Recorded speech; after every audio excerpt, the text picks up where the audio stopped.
Welcome back to the nationally syndicated Price of Business Show. I'm your host, Kevin Price, talking to you about you and your business. So let's face it, what's going on with the incredible extremism, it's really a worldwide phenomenon. It's not like the United States is unique, but it is a huge problem here in the United States, which is this extremism and this intolerance that, interestingly, I see both major parties has people in their element with this kind of extremism and intolerance.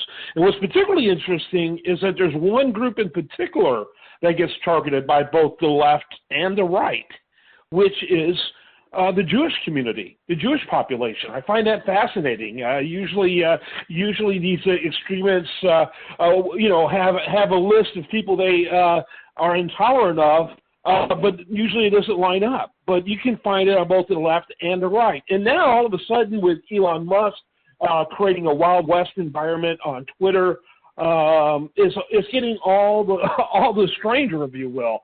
And to me, this is something that we should all be alarmed of. You would think in the 21st century we'd have this in our rearview mirror, but not so much. David Rubin, he's been on our show before. Former mayor of Shiloh, Israel, and someone who is well-versed in all things of what's going on in Israel. He's president of the Shiloh Israel Children's Fund. And David, welcome back to the program. Glad to have you on. It's a very alarming time for people, particularly, I would say, in the Jewish community. Well, thank you, Kevin. It's good to be with you. And what you're pointing out is certainly accurate. There has been a sharp increase in anti-Semitism in the United States, and interestingly, it is on both sides of the aisle. Although I have to point out that it is qualitatively different when it comes from the far right or from the far left, but look, extremism is extremism, and anti-Semitism very often is not a product of a situation. In other words, I don't think Elon Musk can be blamed. I don't think that Twitter can be blamed for it.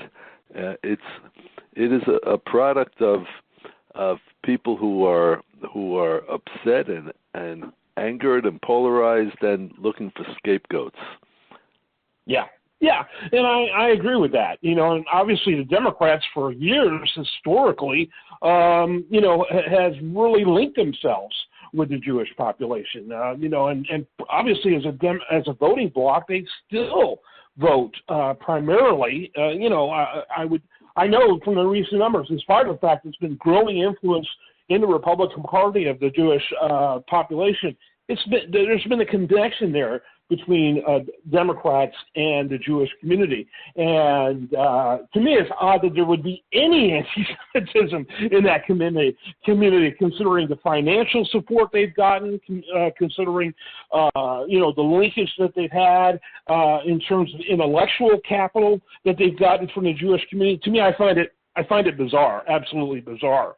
But yeah, it's way more prominent on the Republican side. And yes, what's happening is, again, somewhere other than in Twitter is just becoming a place where they can feel more free to talk about it. And I don't know what Elon Musk should do. I'm a big fan of free speech. I think adults should be allowed to be treated like adults. But a lot of this behavior in social media is beyond what's appropriate for adults, at least in my opinion. It's a quandary. When you look at the situation, what do you point to as the rise in recent years of this anti-Semitism in the West, which has worked really hard, for many years to be places of tolerance, as well as places of trying to remediate what had been done historically. That seems to change a lot, particularly in the last decade. Well, I think it comes from a couple of sources, and you rightly raised the question about the Democrats. Like, why in the world would Democrats who get majority support in fact, clear majority support from American Jews, why would they be anti-Semitic? Why would there be a rise in anti-Semitism within the Democratic Party and its population? So I think you have to point to a couple of things there. For the rest of the interview, see the links below.